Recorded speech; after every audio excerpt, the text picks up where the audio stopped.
The global village of conflicting ideologies and complexities, understanding systems and schemes through awareness and social reconstruction becomes expedient. They never told you how you offended them? I'm not on trial, so I can't go before Join the radio man, Edmond Obilo, on State Affairs for local and international politics, security, extensive economic analysis, interviews, and world power play. Nigerians must choose the path they want to follow. Follow the same looters and sponsors of violence who control the political structures or encourage the formation of a new leadership team. Be a global citizen and join the radio revolution on State Affairs. State Affairs with Edmond Obilo. Radio just got deeper. State Affairs with Edmond Obilo is live. State Affairs with Edmond Obilo is live. Stay tuned.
Good evening and welcome to this edition of State Affairs. As we delve into the mining sector, let's open our minds to the challenges bedeviling the Nigerian state. The program is State Affairs. I am Edmond Obilo. I have titled this edition of the program Unveiling the Veil, Exposing Nigeria's Mining Sector Corruption and Banditry. In the heart of Nigeria's mineral-rich landscape, a nefarious alliance of corruption, illegal mining, and banditry has cast a shadow over the nation's resources and its people. As communities reel under the weight of exploitation and violence, tonight I bring you an interview with Tayo Ajani, a miner with over 30 years' experience. In the interview, we will look at the layers of deception and reveal the damning truth lurking within Nigeria's mining sector. My guest is in the field of sustainable mining and environmental management.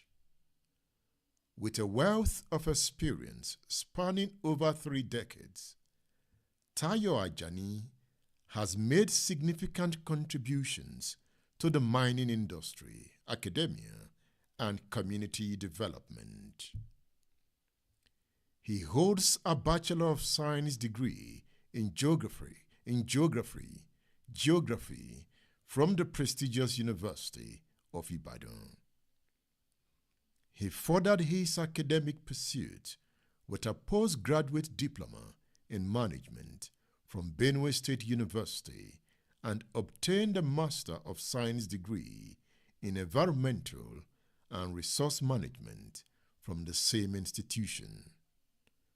Currently, he is pursuing a PhD at the University of Ibadan, specializing in artisanal and small-scale mining and the development of sustainable communities. Tayo Ajani has been actively involved in various mining projects across Nigeria. He has played important roles in numerous environmental impact assessment and resettlement action plan projects as a team member and consultant. His expertise extends to mining operations involving tantalite, barite, gypsum, lead zinc, kaolin, and other minerals. Tayo Ajani has authored several papers focusing on the impact of mining activities on local communities and the role of artisanal and small-scale mining in achieving sustainable development goals. His research sheds light on critical issues at the intersection of mining, environment, and community well-being.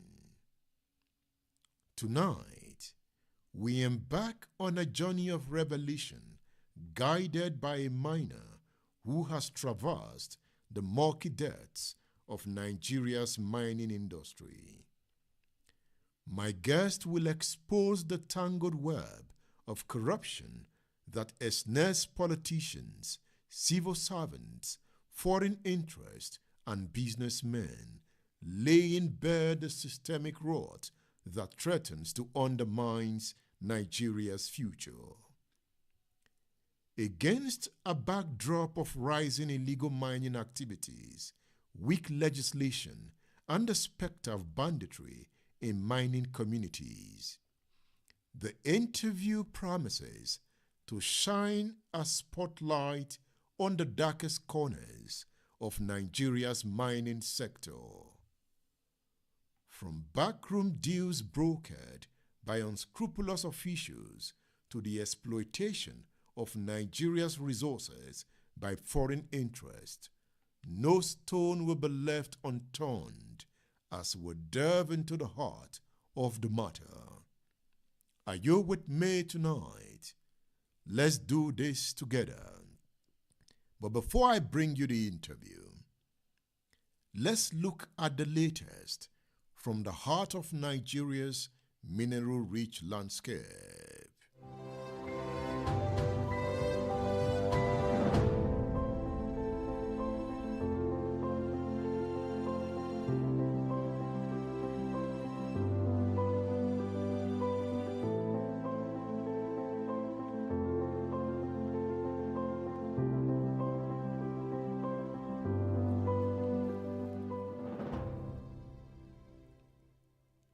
Governor Abdullahi Sule of Nasarawa State voiced his concern about the exploitation of Nigeria's solid minerals by foreign entities, emphasizing the need for reforms to benefit Nigerian citizens.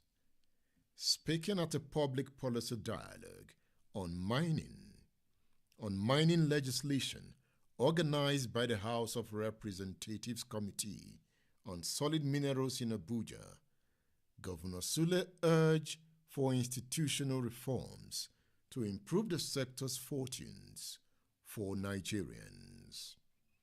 Let me quote him.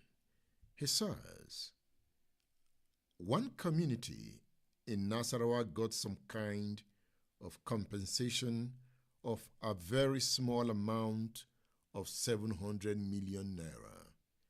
They were so excited, but this was nothing compared to the time when lithium was running roughly about $76,000 per metric ton." That is Governor Sule of Nasarawa State making a point at the House of Reps event.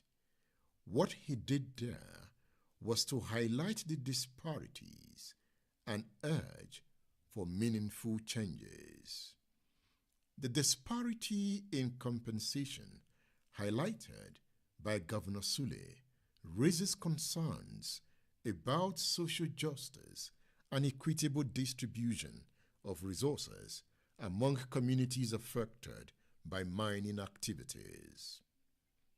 The governor's assertion that foreigners are exploiting Nigeria's mineral wealth at the expense of its people underscores the need for regulatory reforms and stronger enforcement mechanisms to prevent exploitation and ensure transparency in the sector. Meanwhile, the chairman of the House Committee on Solid Minerals, Jonathan Gazar, at the dialogue, outlined the Nigerian Minerals and Mining Act Amendment Bill's provisions, which include allocating 5% of total mineral revenue to host communities.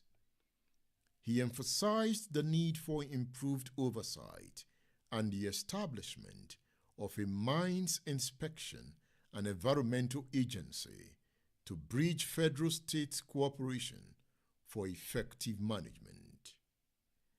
If pursued with sincerity, the proposed allocation of 5% of mineral revenue to host communities is a step towards addressing social inequalities and ensuring that local population benefit from the exploitation of mineral resources. Also, the emphasis on community development and environmental protection in the bill reflects a recognition of the social impact of mining activities on local populations and ecosystems. If one was to overlook the past and give the National Assembly the benefit of doubt, the proposed amendments to the Nigerian Mineral and Mining Act signal a commitment by lawmakers to address governance deficiencies and promote greater accountability in the management of mineral resources. The establishment of a mines inspection and environmental agency also reflects effort to enhance regulatory oversight and bridge the gap between federal and state governments in managing mining activities. In a country where legislators have proven not to mean what they say, one cannot help but to be skeptical about the intentions of the backers of the amendment proposal.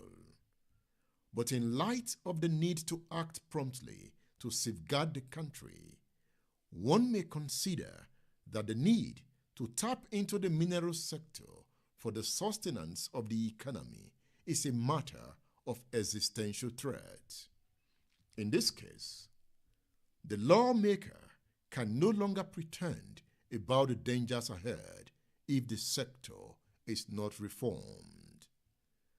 That is why the words of the Deputy Speaker of the House of Representatives, Benjamin Kalu, at the dialogue demands deep introspection.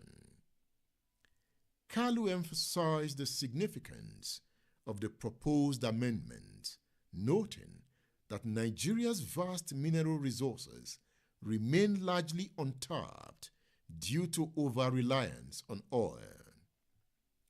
He stressed the importance of addressing insecurity, infrastructure deficits, and skill shortages to unlock the sector's potential. Let's quote him. Despite boasting over 40 commercially viable minerals, Kalu says the mining sector contributes a mere 0.3% to Nigeria's gross domestic product. The Deputy Speaker, is saying that duty calls that it is time to turn the tide. As Nigeria strives to harness its mineral wealth for economic growth and development, the proposed amendments signal a pivotal moment in the nation's mining landscape. Nigeria's vast mineral resources represent a significant economic asset that has been underutilized due to reliance on oil revenues. The proposed reforms aim to diversify the economy and harness the potential of the mining sector to drive economic growth and development.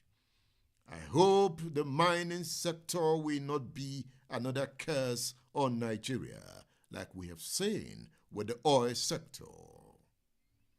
The allocation of 75% ownership to the private sector in the Solid Minerals Development Company underscores the importance of private investment in developing Nigeria's mining industry and unlocking its economic potentials.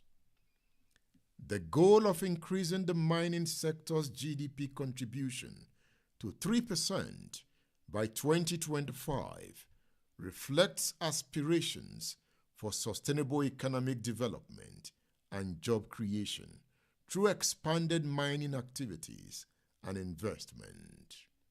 In summary, the proposed amendments to Nigeria's mining legislation hold promise for addressing social inequalities. That is, if the political class is ready for redemption. From the signs on the wall, the political leadership is yet to understand the dangers bedeviling the Nigerian state. With this legislation, I hope there will be realization, or there will be continued destruction. The ball is in the court of the people. However, effective implementation and enforcement of the new legislation when it is passed will be essential to realize these objectives and ensure that the benefits of mining accrue equitably to all Nigerians. From this interview with Tayo Ajani, I want to see what your interpretations of the mining sector is. The program is State Affairs with Edmond Obilo. Tayo Ajani is on State Affairs.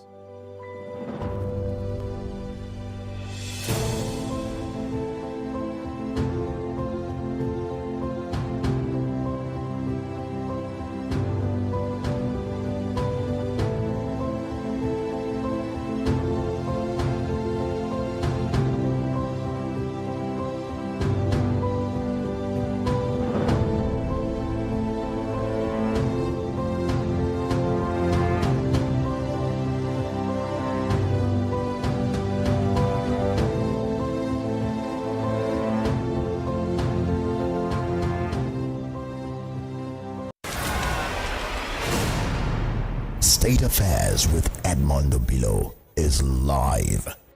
Here we go! State Affairs with Edmond Obilo is live. Stay tuned.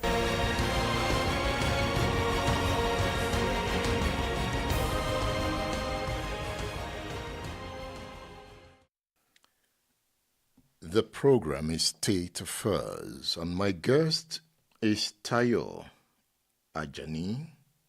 Mr. Ajani, it's good to have you on State Affairs. Thank you, Edmond. Thank you for having me. It is about the mining sector, and that is one sector you have experienced for more than 20 years. Can you... 32 years, actually. 32 years. Yes. Can you describe that sector to a layman who is wondering why the recent talk about mining? Well, the minerals that we're talking about did not just come about by recently. These are minerals that have been there for millions, if not billions of years. Only that the same problem we had with agriculture, crude oil and the ease of money from crude oil took our eyes away from solid minerals. Let me quickly cast our mind back to coal in Enugu. Before we had crude oil, coal was very, very, very much one of the mainstay of our economy. The same thing too for Columbite. In fact, the Jos Port Harcourt rail line came by to facilitate the movement of our Columbite to the port for export. At the time in the 50s, Nigeria was the leading nation in Columbite. So it is not as if the mining thing is a new thing. But the issue is that for so long, the sector has been neglected. And this has paved way for all sorts of people to come in. It's a wild field out there, and not very, very wild. And when you it's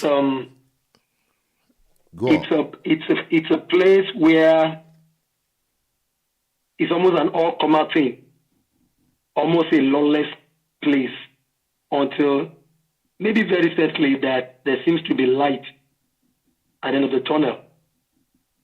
The mining sector, Edmond, let me shock you, has more potential than even the crude oil. And I'll tell you why.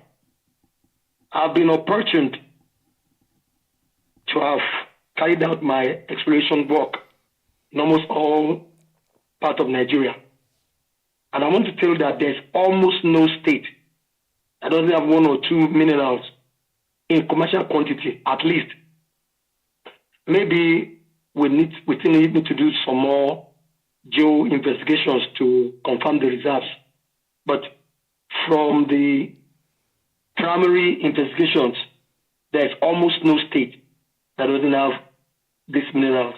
Could be industrial minerals, the ones used for industries like kaolin, like pyrite in the oil and gas sector. It could be gemstones, the type that you have some people that jammed some strike sometime back around Ojo that was alleged they took billions of naira worth of stones out. So in a nutshell, Edmond, the mining sector is a sector that has been on for a while, but unfortunately it's just now, because of the challenges we have with the economy, that government attention is turning back. But it is more than a gold mine. We are looking at a mostly unregulated sector, right? Yes, Edmond. Now, who are those who have been cutting away these billions? Because it's unregulated, yet people are mining. Who are these people mining? Let me first tell you this. When we're talking about people that are mining, I want us to look at it from two perspectives. One, we have what we call artisanal and small-scale mining, ESM. That is the one that is widespread. You see something at the back of your compound, you take your digger and shovel, you dig it out, and then if you're lucky, you get paid for it. But they are almost always cheated because they don't have knowledge. Some middlemen come around, they pay them peanuts, and then they move on. But we have the more sophisticated mining carried out by the movers and shakers of society. Most times they are at the background, but they are foot soldiers that come for them. Many of them even use the locals, actually the people around the mining communities, to mine. They just buy off them. And they buy and then they cut it away. No data, nothing of sort. So those are the two types. And then under the other type, the one that is not the locals, you have what you call, maybe aliens or foreigners. That again, Edmond, that is a very big topic. That is the root of almost all the restlessness we have in the Northwest. I was way back when it was a lot safer to move around. we did some little work at Anchor in Zamfara State. That place is, we have gold, we have barite, we have bauxite, so many of those things. And then we have gems. And there was a time we're looking at some high-end gemstones, sapphire, and not confirmed. There was a possibility because of the geology of the area of possible strikes with diamond. But all of that now, nobody can go there again. And that is why you have so much restlessness. Because minerals, especially those high-value minerals, they're almost as good as cash, and they fetch you hard currency. So that, Edmond, maybe it's a topic for another day. So that is, in summary, is what you call the people that are involved in mining. And then you have the small population of the medium, and we don't really have too many. I don't think we will say we have large-scale mines. We have the gold mining project in Elisha. That's a start project. We have one or two projects too by Chinese in the northwest. But outside that, what we have is mostly artisanal small-scale mining and a few small and medium-scale mining too. But it is still, it's not as if we don't have regulations, Edmond, but like the general issue that we have in Nigeria is wanting to have laws. It's another thing to make the laws to work. The Nigerian mining law of 2007 is good enough. Even the recent thing about explosives, there's the explosive ordinance in Mining Act. There are ways to handle it, but like the general issue that we have in Nigeria, there's always a disconnect between what should be by law and what the issues on the ground. Yeah. I have seen pictures of mining communities. How are these minerals discovered? How do you know you have struck a mineral deposit? Thank you, Edmond. I would, again, approach that in two ways. We have the standard exploration procedure, and then we have the, how will I call it, maybe the law-based strike. Most deposits that we have in Nigeria, even the gold thing, there were deposits there, were there. Let me tell you this scenario. Some 20-something years back, somewhere in Cross River State, we were mining barite, which is a major mineral in the oil and gas sector. Without it, you can't get a drop of our oil out of the ground. And then again, most of them were discovered by hunters, by farmers. Sometimes we have outcrops, which are indicators, but they might not mean anything. You might go down and find out that they are superficial deposits. Because normally, deposits are usually at a depth. So the normal geological law indicates that the deeper you go, the larger and purer deposit should be, bearing some other geological incidences that could have happened years back. So there is most of the deposits, and it's only in Nigeria, not Edmond, in Chile for copper, in South America, in many places. It is usually, or it's a common practice for deposits to be discovered by hunters, farmers, all of that. But we also have the more mechanized and more modern methods, like you have your geological investigations, you have your aerial survey, remote sensing data that will give you indication of what could be. And then you now do what you call ground truthing. You go to the ground based on the initial information you have. And again, I would say this, the federal government has tried a bit in that wise. We have geological data for a larger part of Nigeria that people could buy from. You buy sheets that will give you indications of, like there are minerals that are associated with particular formations. So, for example, you're not likely to get crude oil from where you have basement complex rocks, because you need to have basins for those things to accumulate over time. So there are standard ways to prospect, but many of the minerals that we have in Nigeria, so even the gold, way back, they were discovered by hunters. And I want to quickly bring this in. While we're working that deposit in Cross River, we saw pillars and ordinances. They were erected in the early 1900s by the colonial government. They had done a lot of work in those areas.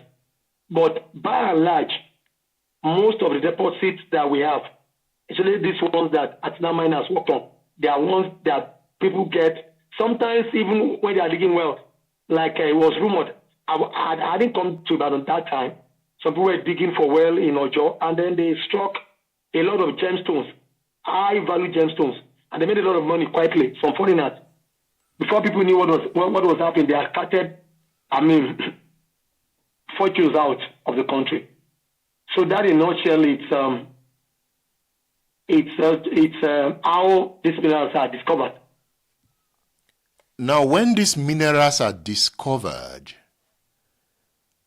it is required that before you mine, you should have license from the federal government.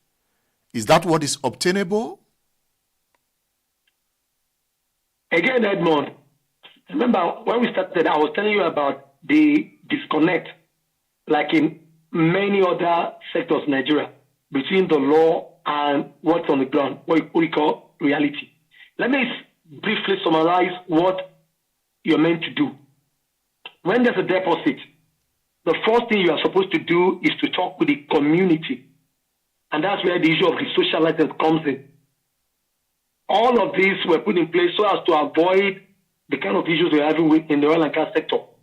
You talk with the community, you have agreement, you even have a form that you're supposed to fill as a feedback to the ministry as to what you have promised the community, like a CSR. You understand? Your social responsibility to the community. You want to build them schools, you want to give them scholarships, you want to do all of that. And again, you get the consent of the landowner and the community. And then all of this, and then you take the coordinates of the areas that you have been given permission by the real owners of the land to mine. All of this information you take to the ministry, and with some other things, your financial capacity, the ones that lawyer will sign that you have a good personality, some other things that you put together, and then you apply for your license. Call them mining grants. That is what it should be. But as it is the case with most other things in Nigeria, to a large extent, that is not what you find. Apart from the artisanal miners that don't even bother to go anywhere, it's our land, we mine there, that is common. Even the ones that is said they get permission, let me give you a scenario. We applied, one of the companies that I am consulting for, we applied for a mining grant in Kogi, Egbe, somewhere just outside Egbe in Kogi West, to mine. We applied, we went to the community, we got consent, we did all of that, and then we applied. Then, there's this rule in the ministry, the MCO, Mining Catastrophe Office, is the rule of first come, first serve. So the first person to apply for a particular part that you submit the coordinate is the one that will be given the first consideration. So we're told that the place that they're given out, but the owner of the said, no, nobody got permission from us. Eventually, we find that Edmond, about 250 CUs is cadastral unit, which runs to 10, so even hundreds of kilometers of land, have been covered by one Chinese company that one retired director in the ministry is fronting for. You know what the guy did? There are several communities that own that massive land. He spoke with one local chief, got his consent, went there to take the coordinates, forge all the things, applied. Now we said no, this is not advised. The community were like, they will not allow another person. We are the one that will mine. They said if they see anybody, they will kill them. They said no, take it easy. Till tomorrow, Edmond, the grant is still pending because the director is using his muzzle. Now, Edmond, by law, when you make an application based on falsehood without being told, that is null and void. But they had already been granted. a mining lease, which is large. Now you have a mining lease on an agreement that does not exist. How do you explain that? That is what you find in many places in Nigeria. Very, very tragic. And that's why I have my fears that if we don't do the needful, what we will have in mining will be worse than what we're having now in the oil and gas sector. Here we go. State Affairs with Edmond Obilo is live. Stay tuned.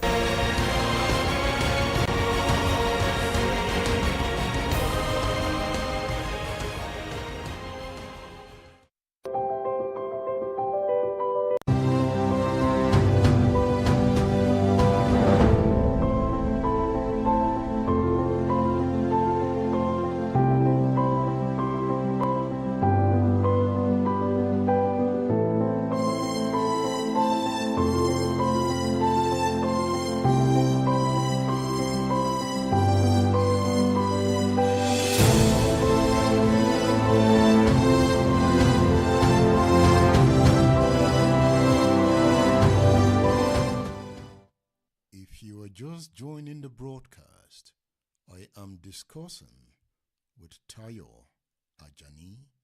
We are looking at Nigeria's mining sector.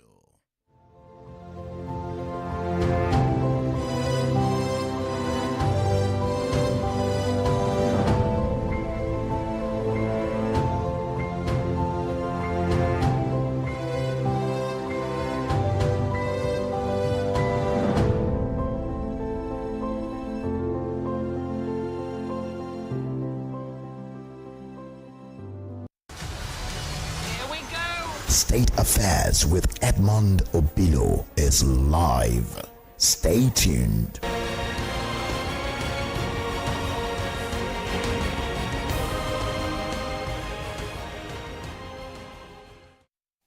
Let's look at the communities. From the laws, mining is in the exclusive list. But here you are talking about community permission. Can we tie community and landowner to states in the federation? What role does the state play in all this? Ideally, in Ghana, in Botswana, even in Ethiopia, where they have a much more developed mining sector, is the local government that is closest to the community that should have direct supervisory role in mineral and mining activities. The state will have like an oversight role, and then the federal should be at the background. A particular percentage, which is minimal, gets to the federal, and that's where it works. So the local government, the community takes ownership under the supervision of the local government, and then the state has a kind of supervisory role. In Nigeria, the provision is for, there's a mineral regulatory committee, which the state is supposed to be part of, and that is just to make sure that everything runs smoothly for the federal government. So instead of federal, now, let me ask you a question, Edmond. How would somebody in Abuja be able to get to somewhere in Omiadio in one corner there effectively? At the same time, get to, like I told you, Edmond, almost all communities in Nigeria have one minute or the other. But there is this part that we've never exploited, the issue of the rare earth. The rare earth is the in thing now. That is the one that is useful at this with the cutting-edge technology and the rapid change in technology that we have. We've not even touched that at all. All of those clays that we threw away, all of those sandy things, for all you know, might be one type of rare earth or the other. But let us not delve into that. It's like I told you, it's a very vast thing, but let us stay on course. So what we have is just the federal managing local communities in a place as large as Nigeria. You know that that's a no-no. It will not work. And that is why we have problem with the system not working. That's why we have a lot of illegality in the system. So we have this advocacy group I had discussed with you before. that is trying to push for a kind of rearrangement under this larger call for reform and restructuring in Nigeria. I believe, Edmond, for it to work well, where other countries where it works, the community and the local must take direct ownership of their property, of their inheritance, while the state monitors them, and then the federal stays on the back. That's the way we work. I am looking at your paper, State Indigenous Peoples' Rights and Interferences in Mining Activities. Here you listed causes of conflict. You said 1, dispute over land use and ownership. 2, Yes. displacement of indigenous communities. You also talked about cultural disruption and loss. And you mentioned combative host communities in remote mining areas. Let's look at dispute over land and ownership. How does that occur? Well, again, Edmond, there's a strong affiliation that people have over what they see and refer to as their thing. Let me explain that, Edmond. This is the land of my forefathers, my land. So somebody now coming in to want to take, well, again, mining is not as if you own it permanently, because once you are done, don't forget, we're talking about finite resources that will get exhausted. So, but for that period, that there's still resources in there, and they are mining, the locals have this affinity to their land. So more often than not, like the case that I just mentioned to you, this application that we have now, the Chinese people will have a lot of problem if they don't do the right thing, because those guys are like, you can't come around and take what we never sat down to talk or discuss over. And that is the problem. Now, and that is why in my paper, I mentioned there's a need for proper investor community rapport. What I mean, Edmond, you want to mine, you see something you want to mine, you have to go there, talk to the people, tell them what you want to do, take them along, and there's a need for openness and inclusiveness. Edmond, let me tell you this. Yes, you might have a few communities that might be competitive, but if things are done properly, Edmond, I want to tell you this today, authoritatively. When things are done properly, there will be very, very minimal issue of disruptions and community restlessness. I participated in RAP, that's Resettlement Action Programs, where we had to resettle people because the deposits were under maybe settlements or even ancestral land. But there's a way you go about that, Edmond. And if the right things are done, the right competitions are put in place, it will work. But it's when you want to short circuit, you want to go behind and do the Nigerian thing, in quote. That is why you have issues. Now let's come to this subject of displacement of indigenous communities. At the moment, there are conflicts in different parts of Nigeria, especially in the northern part of Nigeria. I have listened to the governor of Plateau State. He talks about people coming into communities, displace members of that communities, and occupy the communities. In the course of this interview, you've also mentioned it. Can we look at that aspect? Again, is this greed, in fact, I will call it avarice, this thing that makes a man to be selfish. You want it all for yourself. It doesn't matter who is there, or who has been there, or what has been existing on the ground. The average man, Edmond, is selfish. And it's worse when you have a society where poverty pervades. So, most times, like I said, people try to short circuit the process. And that's the crux of the matter, Edmond. Even when you need to resettle, mind you, Edmond, there are mining activities that might involve the use of explosives, blasting. Now, that kind of situation, you cannot have residences or people living too close by, so as to avoid getting people out, damaging properties, and all sorts of negative impact. So in that wise, you need to resettle. But Edmond, we've successfully done 1 or 2 resettlement programs that have worked in Nigeria. But there's a way you do it. And if you do the proper thing, it will work. And again, let me quickly chip this in, Edmond. It's all places you can mine. And that is in our advocacy group, IMSF. We always, because what we do is to mentor young professionals, the ones that just coming out of school, as to the proper practice. I mean, we're trying to, in our own small way, to get this mining thing take off on a proper footing. So we tell them, not all places you can mine. There's some places that are sensitive. There are some places that are too sensitive that the community might not agree. In that area, Edmond, there's only one option you have: move on. But again, the greed, the selfishness of some entrepreneurs will not make them to look over and move on. And that's where the issue of conflict comes in.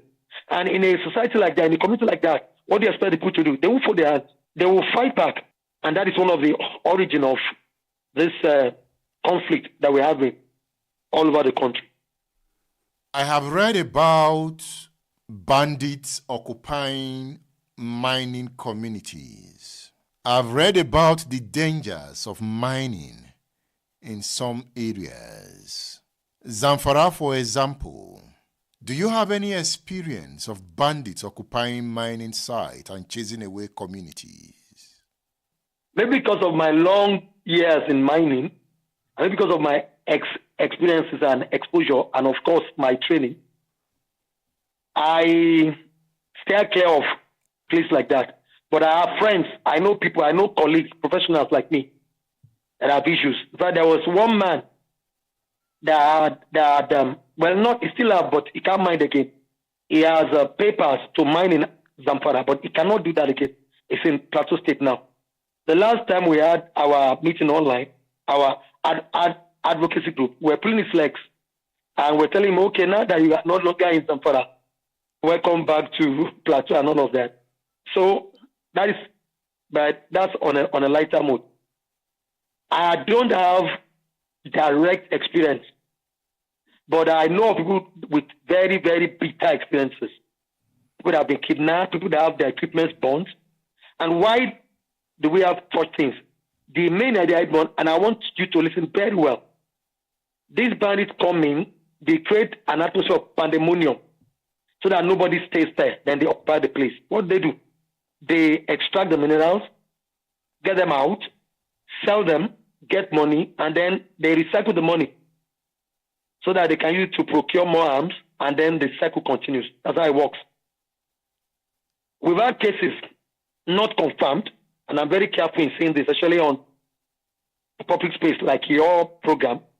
We've had cases of people claiming that they've seen choppers coming around to pick mineral products. And Edmond, 1 kilogram of top grade sapphire is what you bring in chopper to pick.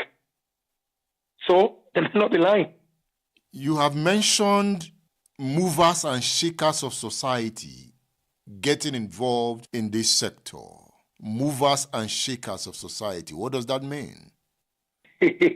I'm sure you're just pulling my legs. You tell the average high school student, movers and shakers, he knows what that means. Top politicians, top civil servants. I just mentioned to you a case I'm having presently. Retired top civil servants, some still in active service, top politicians, very high class, high grade chiefs, community leaders, people that will look up to society. That's what I mean by movers and shakers, people of means.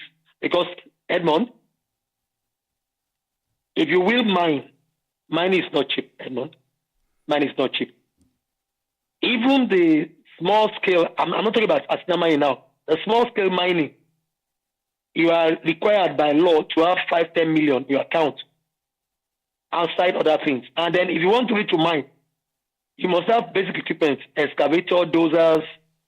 Even if you are buying used ones now, Edmond, you're talking about tens of millions, taking to maybe hundreds of millions.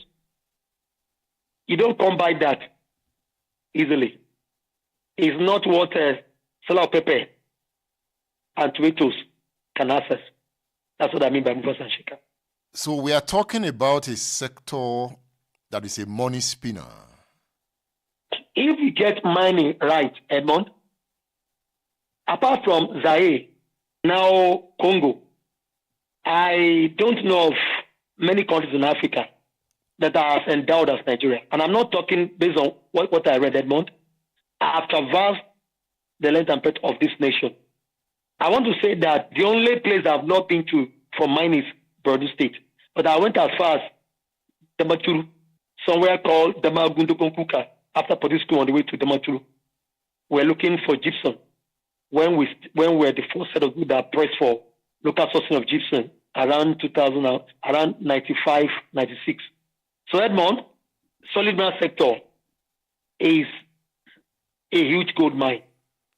You can get it right. Let's look at explosive. Recently, something happened in Ibadan on the 16th of January. An explosion that shook the foundation of the city. And government came out with the narrative of miners storing explosives in residential areas. How do people get explosives to mine? Let me quickly shed some light on this issue. Explosive in mining is not a big deal, ordinarily. It's the handling that is the issue.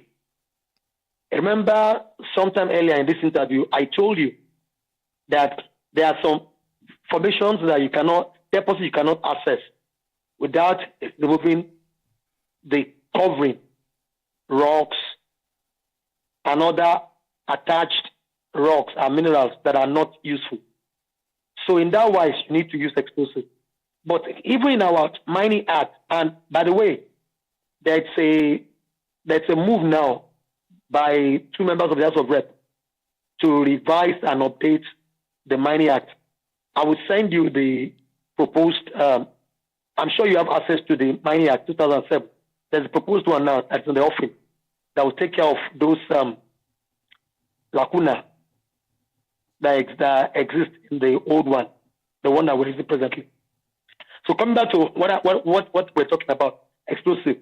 Explosive is a common thing in mining, but even with our normal Ordnance Act, you're not supposed to have access to explosive. With that one, you have a trained personnel that the police and the Explosive Ordnance Department would have confirmed is properly trained in handling explosives. Two, you have explosive shed, and then you have boxes that are reinforced iron that will take care of accidental issues like what we have that would have mitigate a lot of the impact. Then three, it is part of the law that you don't store in residential areas. Let me tell you this today, Edmond. Many of the construction companies use explosives, but they handle them properly. Julius Berger, all of them, all of those things you see, they drill, they blast, they are explosives they use, but it is the handling. It is part of the issues we have in Nigeria. Somebody not doing their own part. Somebody there not insisting on the right things being done that has created all these gaps that allow somebody to store that quantum of explosives to have that impact. That is not small quantity, Edmond. That kind of impact can only be done with large quantity of explosive. So that is the issue, Edmond. Is You see, I tell people, Edmond, like you always say in almost all your programs, there's a part government will play. There's a part that the average citizen too should play. When you want to go into mining, why don't we learn to do the proper thing? When we do the proper thing, even with our laws that have not taken complete care of all issues, even as inadequate as our laws are, if we will stick with our laws, we didn't have many of these incidences that we have with Edmond. I learned in places like Okyogun, you can buy dynamite on the street. Well, I don't know about that, Edmond, but I will not be surprised, Edmond. And for your information, when we talk about dynamite is not just dynamite they use. There are things that are used, but because of this platform, so that some people don't give some ideas. It's not, you can say dynamite, but there are things that you use. There are things that you add together to get your explosive. You drill holes of different depths, depending on what you want to achieve. You use, well, again, let us avoid breaking down so that we don't give ideas. I mean, but there are things you do. So dynamite is the general language, but the specifics, Edmond, there are things you use, components. You prime, you load, you use detonators, cap and pin. There are cords, blasting cords. There are things you do, like use your red flag. You make sure you evacuate the areas you want to blast. You whistle, there are things to do in the law. But how many of us do it, Edmond? So that they ban it out there, I will not be surprised. I know of practices in the north where they do that. Yes. In the global village of conflicting ideologies and complexities, understanding systems and schemes through awareness and social reconstruction becomes expedient. They never told you how you offended them? I'm not on trial, so I can't go before Join the radio man, Edmond Obilo, on State Affairs for local and international politics, security, extensive economic analysis, interviews, and world power play. Nigerians must choose the path they want to follow.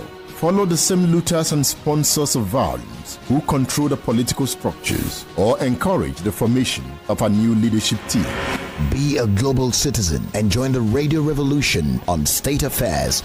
State Affairs with Edmond Obilo. Radio just got deeper. State Affairs with Edmond Obilo is live.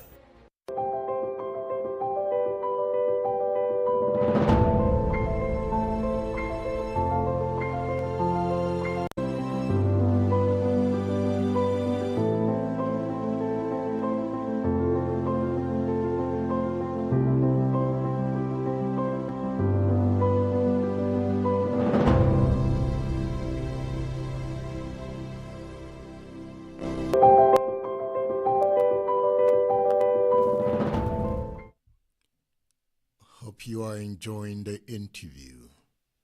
Tayo Ajani Amaina is my guest.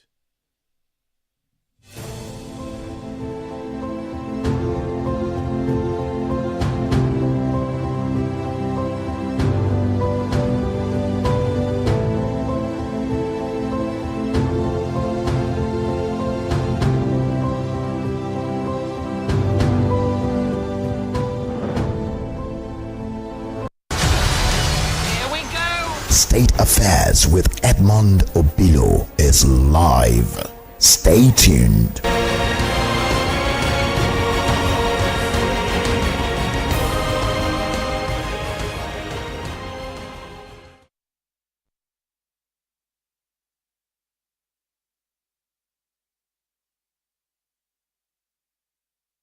I was discussing with an artisanal miner, and he was describing the depth that even the artisanal miners, the locals, will go to access the solid minerals.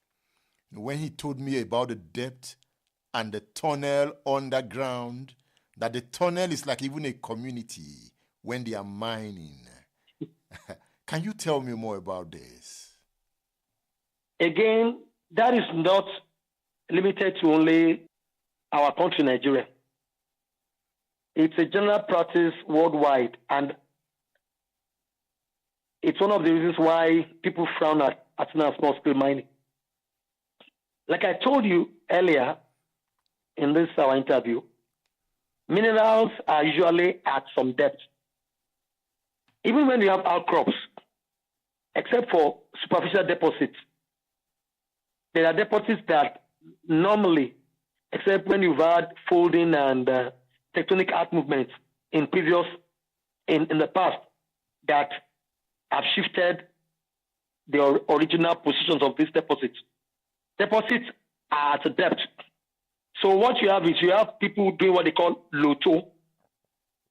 Some can barely take a person have to crawl. And then when you go under, you find many, many lotos under, labyrinths, convolutions, all of that. And then again, see, the problem with this, Edmond, is when you do that, you are disturbing the foundation on which the earth rests on. So in many cases, you have mine accidents. There was a time when mining in Ibi, in Lea Wukari in Taraba State, and we had mining incident where we have cave-ins, and we had about 24 people buried. By the time they were assessed, all of them dead, Edmond. Some were, the volume of earth on them were such that they didn't even bother to bring them out. That is a frequent happening. Those are things that happen frequently in our minefields in Nigeria. And it's not only Nigeria, Edmond, it's worldwide, but it's more common in Africa. And that is one of the tragedy of artisanal small-scale mining. Because ideally, Edmond, when you are doing the right mining, you're supposed to expose these veins. Because usually it's the veins that they follow. The veins, that is the shape that the deposits take. You're supposed to remove the overhead. You do remove the overburden. You expose the deposits. And then you don't just expose them just along the deposit. You put buffers so that when there's a cave-in, there is a place where they will fall without injuring people. But we don't do this because, one, those people don't have the resources, there's no equipment, there's no knowledge, there's no technology. And still, that serves as livelihood to tens of hundreds of thousands, if not millions of people all over Africa, Nigeria inclusive. Can you paint a picture of what a mining area is like? What is the number of persons there? What is it like? There are many activities that go on in the mining area. I will describe two scenarios for you, Edmond. The regular mechanized or semi-mechanized mining area would have places that have been opened up for mining activities by earth-moving equipment, dozers, excavators. Then you have where you pack your overburden, because part of the mining law required that when you're accessing the minerals, you pack the overburden, the topsoil, so that when you want to reclaim the land, you can refill and then cover back, like some projects that we have before in Plateau State that is now moribund. So, but the typical artisanal mine is one large, wild, uncontrolled place. Sometimes there are places that you have thousands of people with one person having a space that is no more than just a few feet around them, and you have hundreds, if not thousands, shovel diggers, some people going at depths that are, even you will know that they are not, they are very risky depths. Just so it's, and then you have women too. Women usually do the lighter jobs. You hardly see women do the actual extraction. They carry the produced materials for washing. They do the washing. They carry out human portrait they cook, they sell stuff, cigarettes, and all of that. And sometimes, too, they serve as sex workers. Sadly, though. So you have all of that there, and then you have shanties. That is one of the hallmark. In fact, some of the satellite images that we use to map artisanal small-scale mining areas, those are some of the things you look at. This is like viewing Ibadan from up. You know that kind of image, this brown roof. You have those shanties. Those are what you have, shanties, tens, hundreds of them, depending on the size of the mining area. People literally live on that shed, Edmond, for 2, 3, 4, 5 years or more until the deposits get exhausted or it gets too deep for people to access easily. So that is what you have in a typical artisanal small-scale mine field. Are these done in the depth of the forest? Well, again, Edmond, it depends on where the deposit is with. But like I always tell people, I don't know how it happens, but most deposits don't occur in urban areas. So that's why I tell people that I probably know your village more than you do, Edmond. Maybe I've visited those areas. So by occurrence of nature, you don't find deposits in, usually, there are, of course, exceptions, but you don't find deposits in urban centers. Find them in mostly remote areas, forest, uninhabited areas, river birds, beside rivers, and those kind of areas. What is the security of mining areas like? Are there policemen? Who protects? Edmond, it's a dog-eat-dog situation, Edmond. How many policemen do you have in remote areas, Edmond? So what happened? Like in some of our projects, we get police protection, we pay for them. But again, mind you, Edmond, those are standard mining projects. But in what you have with artisanal small-scale mining, at best, they maybe have vigilante group, they have hunters, they carry den guns and local guns. They can't stand these bandits. That's what you have for security in many of those artisanal minefields. Let's look at the roles of aliens and foreigners, especially Chinese. I've been hearing Chinese. Are the Chinese controlling the mining sector in Nigeria? I will be very honest with you. What you have in Nigeria is like the proverbial voice of Jacob and of Esau scenario. Again, taking back to the example I just cited for you about a mining grant that I applied for in Kogi State. Many of them come with locals fronting for them. And let me shock you, Edmond, many of those locals are prominent people with influence in society, like this example I cited for you, Edmond, a retired federal director in the ministry fronting for a Chinese company. And that's what you have. So many of them, because one, they have access to cheap capital. Two, they have access to equipment. Three, many of the products, after being extracted, end up with them. And then again, the sad in Edmond is that many of these things get extracted and exported raw. And then, that is great injustice to our economy, Edmond. Let me paint another scenario, Edmond. By adding value to some minerals, you can have 5, 6, 7 times the value. Just by adding value. That doesn't need too much of high technology. You understand what I mean, Edmond? Yes.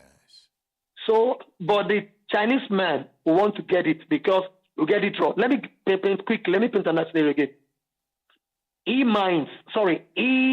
buys from locals or he mines and tells you it's crude. He knows that once he does some small processing, he can get 6-7 times that value. So for him, it's a win-win. But for us, Edmond, for the community, for the country, it's a big loss. Apart from the Chinese. And that is what you find in Ghana. But in Ghana, now there's a big problem because they have a more developed, mining sector. They have a problem with that now. Many of their lands are being destroyed by Chinese are coming in. And many of them will come in under the guise of expatriates, but they are no better than just laborers. They bring them in, and then before you know it, they are taking over. In the case of Ibadan, we heard about Malians. I have heard about Gambians. These aliens, have you heard about Malians, Gambians? What is their role in Nigeria's mining sector? Of course, yes, Edmond. Let me tell you this again. In Mali, in Gambia, because they don't have crude oil like we do, so mining, they have a longer issue with mining than we do. So they are more knowledgeable about minerals and mining than we do.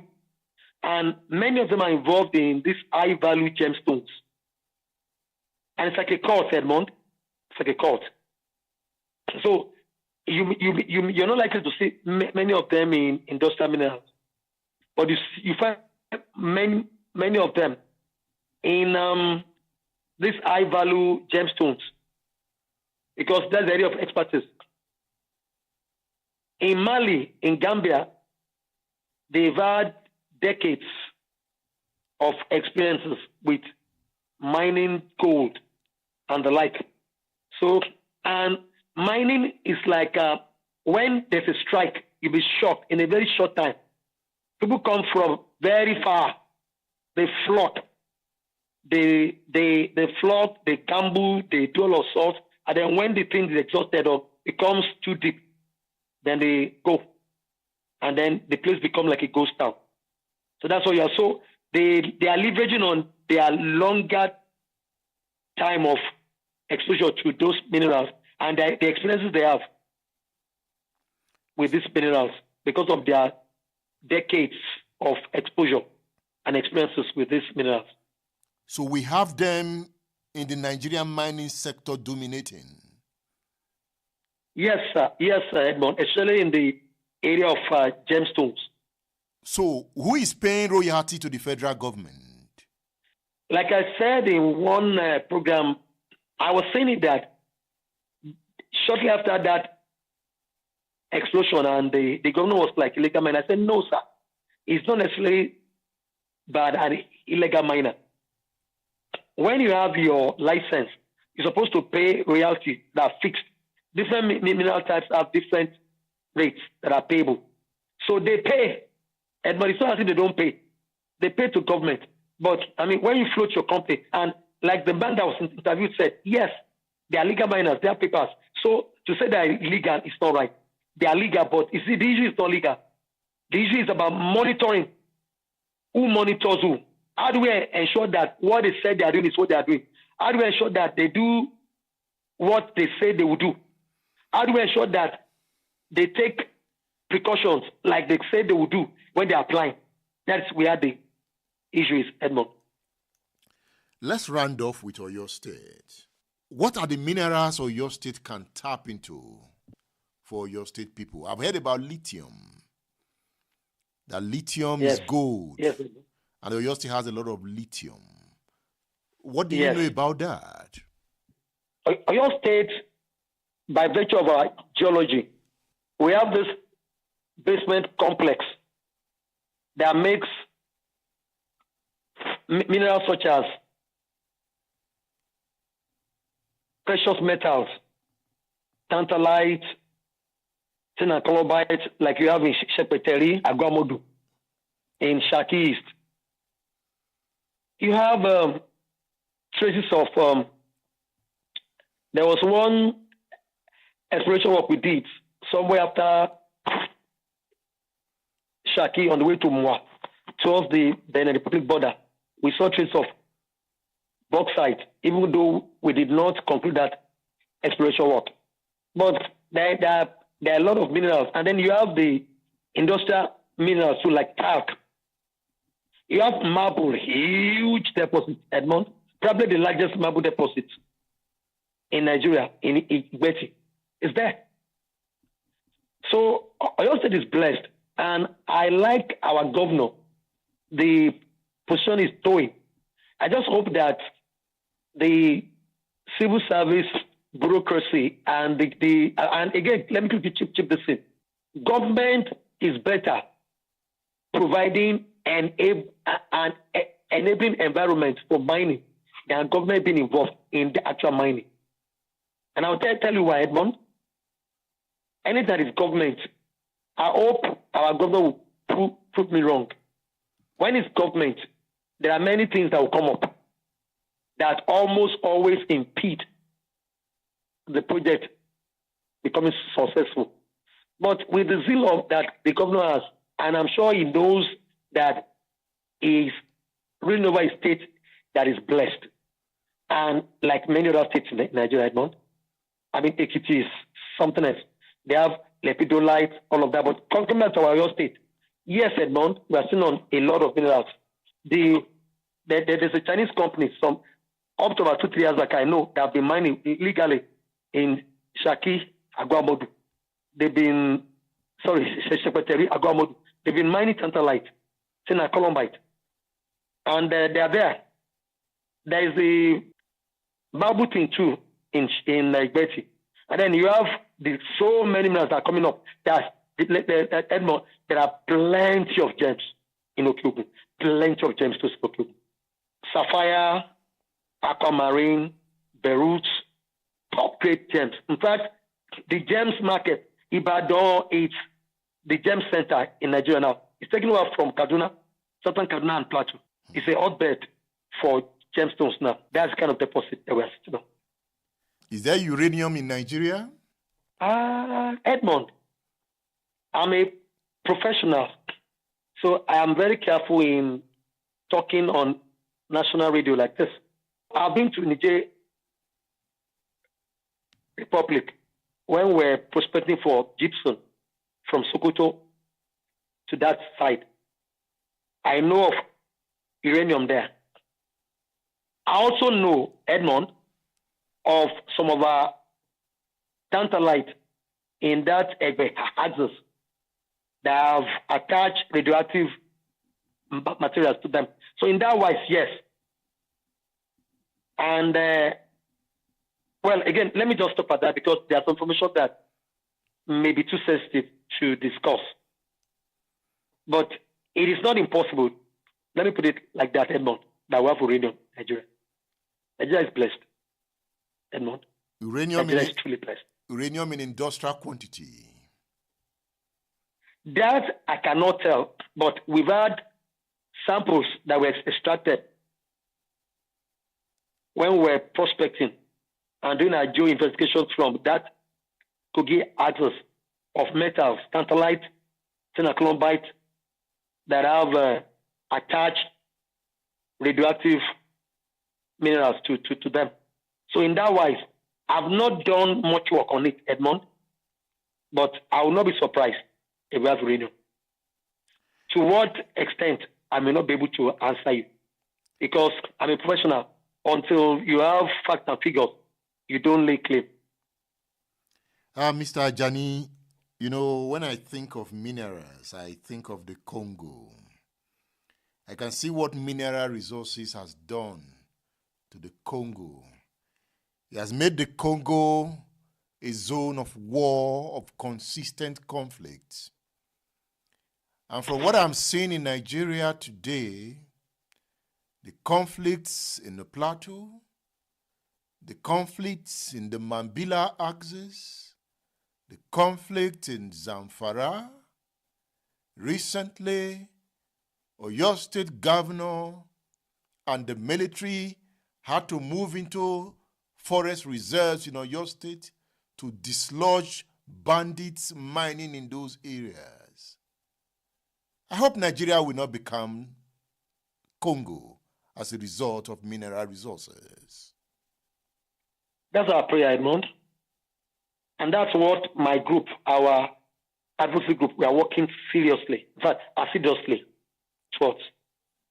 We want to bring knowledge, we want to bring information to the average man on the street. In fact, we are even incorporating artisanal miners, teaching them the basics, the rudiments. That's the policy, Edmond, and it is more scary because from my experience traveling around Edmond, we have so much resources in terms of minerals in Nigeria that, God forbid, Congo might just be a child's play. We pray it doesn't become like that. We are exporting raw materials, just raw. What should our government be looking at when it comes to refining? Edmond. When it comes to refining of these raw materials? Simple, Edmond. Value add in Edmond. And let me chip this in, Edmond. It is not rocket science. We have the people. We have the knowledge. We have the capacity. It's just that willingness with the government to provide enabling environment. Edmond, I try for our country, Edmond. When I see us exporting lithium, and we're happy because we make a few $1,000s, and it gets there, they do some refining, and they multiply the value. That's a tragedy of our beloved nation, Nigeria. That's a tragedy. And we are living in a battery world now, and they are cutting away our lithium. Edmond, it's only lithium that you're talking about. I have been talking about these rare earth minerals. That is the future, Edmond. Recently, there was an inquiry from some outside interest about some of the clays that we threw away as rubbish in some of the minefields, Edmond. And that got me thinking, Edmond, that could be rare earth, European, and all of those things. That's what you use in this high tech. Edmond, Nigeria is truly blessed. But what we make out of it depends on us. I just hope that we will get it right, Edmond. I'm excited when I think about the things I've seen traversing this nation. But at the same time, Edmond, my heart beats when I look at what the possible outcome could be if we don't manage this thing right. Edmond, we are people. We are people that are knowledgeable. We have all it takes. But can the government create enabling environment? Won't we allow bureaucracy, like this example I cited for you? One big man retired the director, knowing that even the mining license he has been granted is void because the papers, the things he presented were false. But those are the kind of things that scares me, Edmond. I truly hope that we get it right, Edmond, with solid minerals in Nigeria. Mr. Tayo Ajani, thank you for featuring on State Affairs. Thank you for having me, Edmond. Anytime, Edmond. You are doing a great job. And I want to tell you, Edmond, just like you are doing in your own field, there are pockets of Nigerians too in several fields pressing. All of us having one mind that we can get it right. That things can work in Nigeria, Edmond. Keep doing what you are doing. We'll keep doing our bit too. Trusting that God will help us. That somehow we'll get the kind of leadership that will make things work. One more time, thank you for having me, Edmond. State Affairs with Edmond Obilo is live. Here we go. State Affairs with Edmond Obilo is live. Stay tuned.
hope you had a nice time listening to that interview with Tayo Ajani talking about the mining sector.